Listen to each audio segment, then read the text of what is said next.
حياكم الله مشاهدينا الكرام، ولقاء يتجدد من خلال برنامج رياكشن. دائما من خلال تجاربنا نحاول نبحث عن الإنسانية اللي موجودة بالإنسان العراقي أو بالمجتمع العراقي، نبحث في تجاربنا عن الغير اللي يحب يساعد. اليوم تجربتنا مرة كبيرة بالعمر شايلة أغراض وياها، والأغراض ثقيلة ما تقدر تشيلها وتحملها. هي إلا تطلب من الغير بأن يساعدوها. لو راح نشوف بأن الكل راح يبادر بأن هاي مرة كبيرة وياها أغراض ثقيلة، خلينا نساعدها وخلينا نشيل وياها الأغراض ونوصلها للمكان المعين.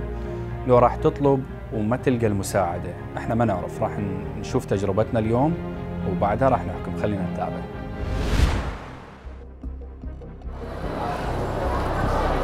مرة خصتك عيني، ممكن تساعدني شوية بالعنالي؟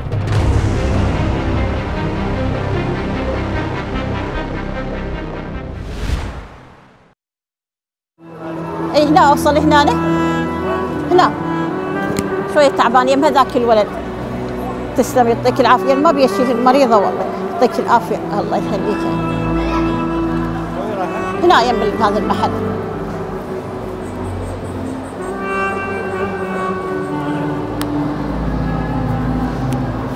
تسلم عيني، اشكرك الله يخليك يعطيك العافية.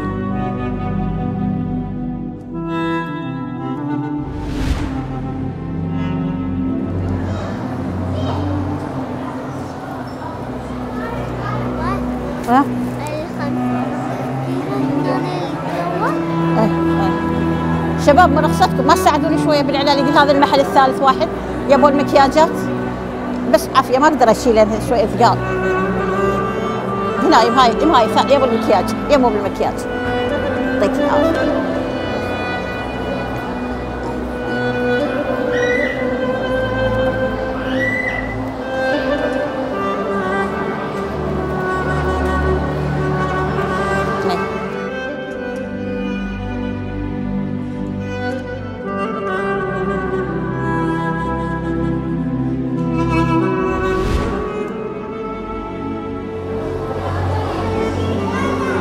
شباب برخصتكم ما تشيلون ويا هذا المحل عافيه. هذا المحل ثاني واحد ابو المكياجات، شويه ثقال ما اقدر اشيلهن عافيه. شلون جبتيهم؟ جابون الولد وصلني يعطيك العافيه. هنا في هذا المحل، هذا ثاني واحد.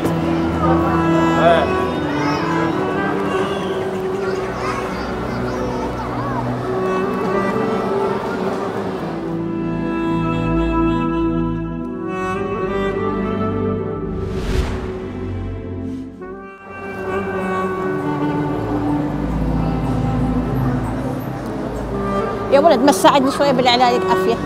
فدوى اروح لك. اي وصل هذا المحل ثاني واحد عافيه. هذا الواحد ثاني محل ابو المكياج هذا عافيه، واللي بنيه واقفه هاي. ايوه يعطيك العافيه.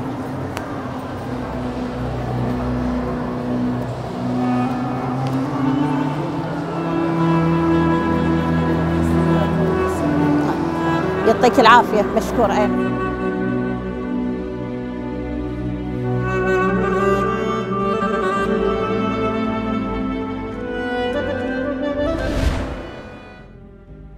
تابعنا من خلال ردود الأفعال وطريقة المساعدة اللي تقدمت لهذه الامرأة الكبيرة اللي شايلة أغراض وحقائب وياها، اللي شلون ساعدوها بطريقة المساعدة، وصلوها للمكان اللي تريد توصله.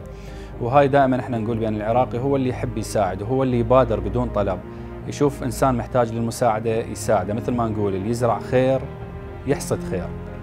إذا كررنا التجربة، لكن هذه المرة نخلي رجال كبير يجوز ظهره يوجعه، ما يقدر يشيل هذه الأغراض بنفس الحالة، ويا أغراض ثقيلة، ومنو راح يساعده؟ راح يتفاعلون يا مثل ما تفاعلوا ويا المرة. لو راح يقولون هذا الرجال يقدر يشيلها، يقدر يعتمد على نفسه. خلونا نتابع المشهد وبعدين نكون متواصلين. هسه بابا هسه السلام عليكم. هسه بابا السلام عليكم، شلون غاتي؟ بك تساعدني من الباب المول الجنط وياي شوي، عندي فقرات راح مع الاهل. طب راحتك حبيبي.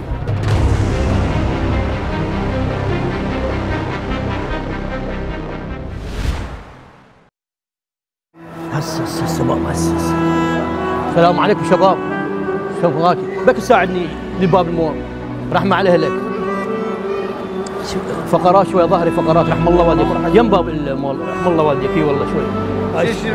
اي والله رحم الله والديك. شوي الفقرات. يلا بابا يلا يا حبيبتي يلا. هسه هذول الولد شباب الله يسهل. رحم الله والديك.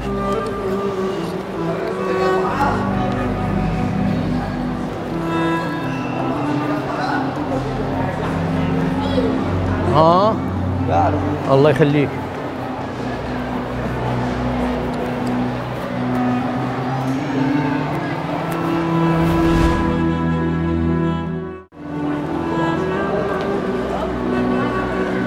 السلام عليكم.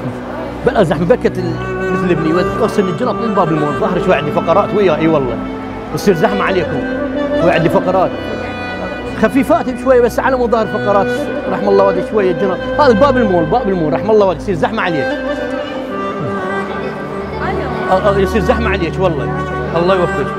الشيء هذا يا الباب يلا حسن شوي ساعدي خالتك شوي الفقرات والله رحم الله والديك.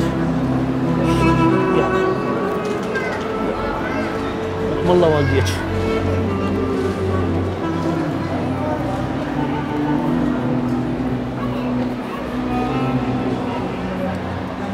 ليش ما اطلعكم بابا؟ الجنطه تشيلين الفقرات عندي. ليش بابا ما اشتري غراض زايده؟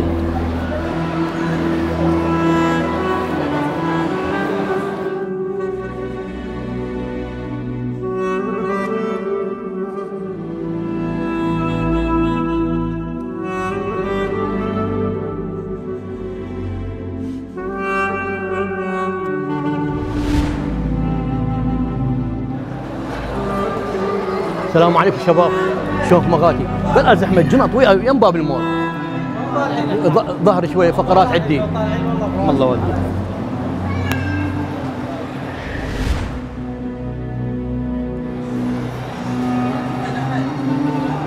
السلام عليكم عمو، شلون صحتك احوالك؟ بكت الجنط يم باب المول شويه ظهر الفقرات ما اقدر اشيل وياه، ساعدني بس يم باب المول الجنط يصير زحمه عليك اي والله. هاي رحم الله والديك كمل الباب شوي عندي فقرات اي والله شوي وياي رحم الله والديك. لا بس هنا انا يم الباب المول الجنط. اي والله يصير زحمه عليك رحم الله والديك. يلا بابا يلا بابا. انا بعد اشتريكم غراض. رحم الله والديك الله يوفقك. والله وتعيش.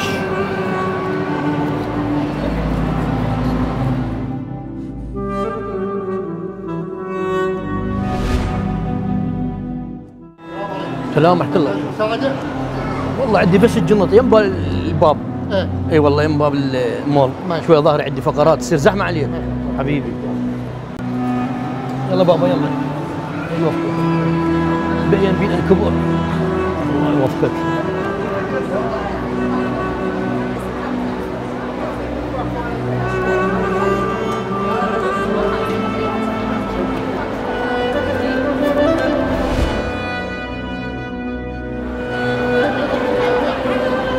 السلام عليكم عمي. بكت مساعدتك ويا الجنط شنو باب يم باب المول شوي عندي فقرات ظهري يم الباب مو هواي رحم الله والديك. هاي اللي اخوياك بابا يلا اعطيني ايدك بابا اعطيني ايدك لا تروحين تضيعين رحم الله والديك. اي يم الباب رحم الله والديك. مو ثقان ان شاء الله شوي كودن ظهري.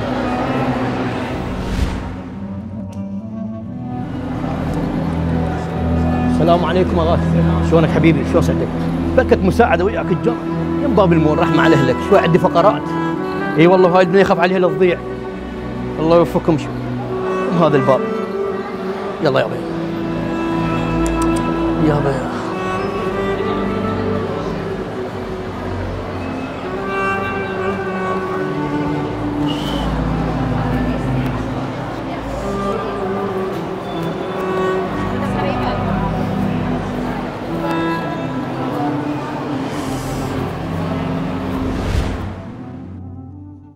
تابعنا مشاهدينا ردود أفعال أيضا مع الرجل اللي محتاج للمساعدة. بادرت الناس بمساعدته وتحمل وياه الأغراض الثقيلة اللي دائما احنا متعودين حقيقة، لكن برنامجنا هو مجس للمجتمع العراقي. نحاول من خلال هذه التجارب بأن نفاجئ الناس هذا الرجال محتاج للمساعدة، منو راح يساعده، ونخليه بمواقف مختلفة. مشاهدينا وصلنا إلى ختام حلقتنا اليوم من برنامج رياكشن. دائما نلتقي وياكم على حب الوطن. في أمان الله.